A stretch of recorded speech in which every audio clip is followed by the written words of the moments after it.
अस्सलामुअलैकुम, welcome back to Faiza Naveed vlogs. कैसे हैं आप लोग। और आज की वीडियो थोड़ी सी डिफरेंट है क्योंकि आज मैं आपसे अपनी 6 मंथ्स अल्ट्रासाउंड रिपोर्ट शेयर करने वाली हूँ। ये जो आप पिक्चर्स देख रहे हैं स्क्रीन पे, ये मैं आपसे एंड में डिस्कस करूँगी और मैं आपको ये भी बताऊँगी कि मुझे क्या क्या कॉम्प्लिकेशंस का सामना है इस प्रेगनेंसी में।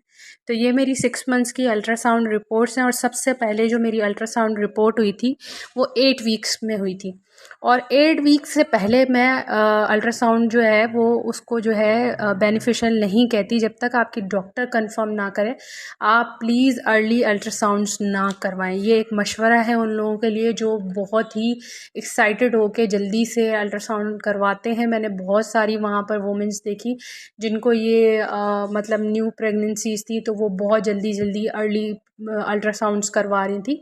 तो ये कोई बेनिफिशियल चीज़ नहीं है। जब तक आपको डॉक्टर ना कहे आप अल्ट्रासाउंड्स ना करवाएं। और मैंने ये देखा है कि काफ़ी औरतें जो हैं वो बार बार स्कैन करवाती हैं। जब तक कोई मेजर कॉम्प्लिकेशन ना हो आप ना करवाएं। अच्छा, अल्ट्रासाउंड रिपोर्ट जो मेरी फ़र्स्ट वाली थी वो आपके साथ मैंने शेयर की है। वो फ़र्स्ट जो थी वो 8 वीक्स के बाद हुई थी और अल्हम्दुलिल्लाह उस रिपोर्ट के बाद मुझे कोई कॉम्प्लिकेशन नहीं था। बस ये होता है कि आपको अपनी अल्ट्रासाउंड रिपोर्ट पढ़ना आनी चाहिए। मेजरमेंट्स को आप लाजमी चेक किया करें कि हर अल्ट्रासाउंड के बाद आपकी जो मेजरमेंट्स हैं वो चेंज हो रही हैं बेबी की या नहीं हो रही। ये जो 8 वीक्स वाली मेरी अल्ट्रासाउंड है इसमें आपने देखा होगा कि 1.5 सेंटीमीटर जो है वो मेजरमेंट आई थी।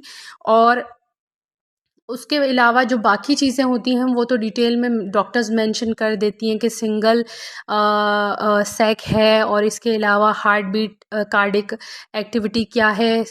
ये सब डॉक्टर्स जो हैं वो अपनी अल्ट्रासाउंड में मेंशन कर देते हैं। जो डिटेल चीज़ें होती हैं वो क्या होती हैं, मेजरमेंट्स पढ़ना। ये हर लेडी को आना चाहिए कि उसके मेजरमेंट्स हर रिपोर्ट्स के साथ हर स्कैन के साथ चेंज होते हैं या नहीं। अच्छा, यहाँ पर मैं आपको एक और बात बताऊं कि आप लोग पूछना चाह रहे होंगे कि कितना गैप होना चाहिए। देखें, अगर आपकी एक अल्ट्रासाउंड 8 वीक्स के बाद हुई है तो मैं रेफ़र करूँगी कि आप दूसरी अल्ट्रासाउंड 12 वीक्स के बाद करवाएं, इससे पहले ना करवाएं। कुछ लोग 10 वीक्स के बाद, 13 वीक्स के बाद ऐसे करवाते, तो आप 12 वीक्स के बाद करवाएं। ये आइडियल टाइम होता है। आपको इससे ग्रोथ पता चल रही होती है कि आपकी 8 वीक्स के बाद 8 वीक्स की क्या ग्रोथ बनी। ठीक है। सेकंड जो मेरी अल्ट्रासाउंड रिपोर्ट है वो 12 वीक्स के बाद हुई थी और अल्हम्दुलिल्लाह उसमें भी कोई कॉम्प्लिकेशन नहीं आया। मेरी जो कॉम्प्लिकेशन शुरू हुए हैं ना वो थर्ड अल्ट्रासाउंड के बाद शुरू हुए हैं और मुझे हुआ था हाइपोथायरॉयड। थायराइड क्या है, थायराइड एक अलग टॉपिक है, ये मैं आपसे डिस्कस करूँगी। ये जो होता है आपके गले में एक जो होता है ना ग्लैंड बनता है जिससे आपको पता चलता है कि आपके हार्मोन जो हैं वो इम्बैलेंस हो रहे हैं। तो मैं आपसे ये थोड़ा डिटेल में हाइपोथायरॉयड के बारे में डिस्कस करूँगी। इससे आपके हार्मोनल चेंजेस होते हैं और इससे आपके बॉडी पे क्या असरात होते हैं ये मैं आपसे नेक्स्ट वीडियो में शेयर करूँगी। अच्छा, ये जो मेरी थर्ड अल्ट्रासाउंड रिपोर्ट है ये 18 वीक्स के बाद है। 18 वीक्स के बाद यहाँ पर सब मेंशन किया हुआ है कि कौन सी वॉल है मेरी, इंटीरियर वॉल है, पोस्टीरियर वॉल है, क्या है, अपर यूट्रिन सेगमेंट है, क्या है, यहाँ पर सब मेंशन किया हुआ है। इस वाली जो मेरी अल्ट्रासाउंड रिपोर्ट है इसमें प्रेजेंटेशन आई है सिफेलिक। और जो मेरी लास्ट जो 6 मंथ वाली रिपोर्ट है उसमें आई है मेरी ब्रीच पोजीशन। ये जो प्रेजेंटेशन होती है ये बच्चे की पोजीशन कहलाई जाती है कि आपका बेबी किस लोकेशन पे है, किस पोजीशन पे इस वक्त जो है। और इसके अलावा यहाँ पर भी आप देख रहे होंगे कि इस वाली जो रिपोर्ट है इसमें डिटेल हेड लॉक बताया जाता है। आप जो आपका जो ये वाला जो अल्ट्रासाउंड होता है जो 18 वीक्स के बाद होता है, यहाँ से आपके जो है वो बेबी के पार्ट्स बनना शुरू होते हैं। आपको ये पता होना चाहिए कि बेबी के लेंथ क्या है, हेड लॉक क्या है। आपको ये सारा डिटेल में यहाँ पे डॉक्टर जो हैं वो लिख के देते हैं। जैसे मेरी ये वाली जो रिपोर्ट है इसमें ये लिखा हुआ है कि बेबी की लेंथ क्या है, हेड लॉक क्या है, एबीडी क्या है, फेटल वेट क्या है, ये सब यहाँ पे लिखा हुआ था कि कितने ग्राम्स बेबी ने गेन किए।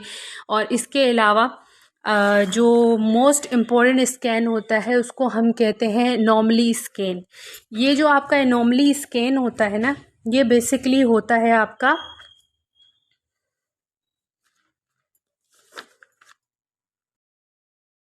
अच्छा जी, ये जो नॉर्मली स्कैन होता है वो आपका होता है 23 वीक्स के बाद, यानी कि 5 मंथ्स के बाद। इसमें जो है वो एक मेरी अल्ट्रासाउंड रिपोर्ट जो थी नॉर्मली स्कैन, ये बहुत डिटेल और बहुत इम्पॉर्टेंट स्कैन होता है। ये मस्टली आप लोग करवाएं, इसको नॉर्मली स्कैन कहते हैं। इसमें क्या होता है, आपको कंफर्म हो जाता है कि आपके बेबी के जो अंदरूनी पार्ट्स हैं, यानी कि हार्ट है, लंग्स हैं, किडनीज़ हैं, वो किस तरीके से हैं। इसमें एक कॉम्प्लिकेशन आया था कि मेरा जो एडिक्योट में लिक्विड था, यानी कि लिक्योर था, बेबी के पास जो पानी था वो ज़्यादा आया था, जिसके बाद डॉक्टर को एक शक हुआ था कि हो सकता है कि मेरे अंदर या बेबी के अंदर शुगर डेवलप हो रही हो। उसके बाद मेरा एक शुगर का टेस्ट हुआ। इस वाले स्कैन को मोस्ट इम्पॉर्टेंट स्कैन समझे, क्योंकि इसमें आपके जितने भी मसाइल होते हैं वो डॉक्टर के सामने आते हैं।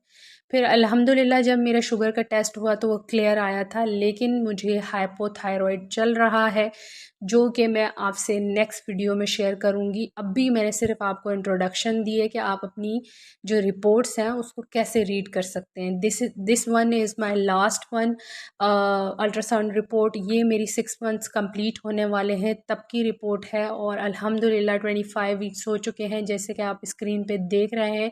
और यहाँ पर सारी मेजरमेंट्स लिखी हुई हैं कि बच्चे की मूवमेंट्स क्या हैं, प्रेजेंटेशन क्या है, हार्ट बीट क्या है, किस वॉल की तरफ है, इंटीरियर है, कंप्लीट प्रीविया है, और इस वक्त वो ब्रिज पोजीशन में है। ये सब यहाँ पर है।